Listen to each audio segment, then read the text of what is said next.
पण आजकालचे पुढारी संविधानाचं तत्व काय आहे की ज्या लोकांना शेकडो वर्षाच्या कालावधीमध्ये प्रतिनिधित्व करता आलं नाही त्या लोकांसाठी आरक्षण पॉलिसी आहे।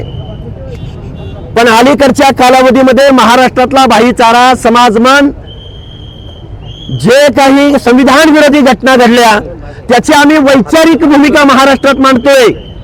आम्ही कधीही कुणाच्या आरक्षणाला विरोध केला नाही, पण सामाजिक दृष्ट्या मागासवर्गीयांचं, बलुत्याचं, आलुत्याचं, गावगाड्यातल्या भटक्या विमुक्ताचं, मग त्यामध्ये बेडर रामोशी अ प्रवर्गातला, ब प्रवर्गातला सर्व जोशी समाज, क प्रवर्गातला मेंढपाळ बांधव, धनगर बांधव, ड प्रवर्गातला वंजारी बांधव, मग बलुत्या आलुत्यामधली गावगाड्यातली माणसं यांना सुद्धा या लोकशाहीमध्ये मानाचं सन्मानाचं वागणूक मिळावी म्हणून संविधानामध्ये आरक्षण पॉलिसी आणली। पण अलीकडच्या कालावधीमध्ये इथले आमदार, इथले खासदार, इथले पक्षाचे प्रमुख या शब्दावर बोलायला तयार नाहीत।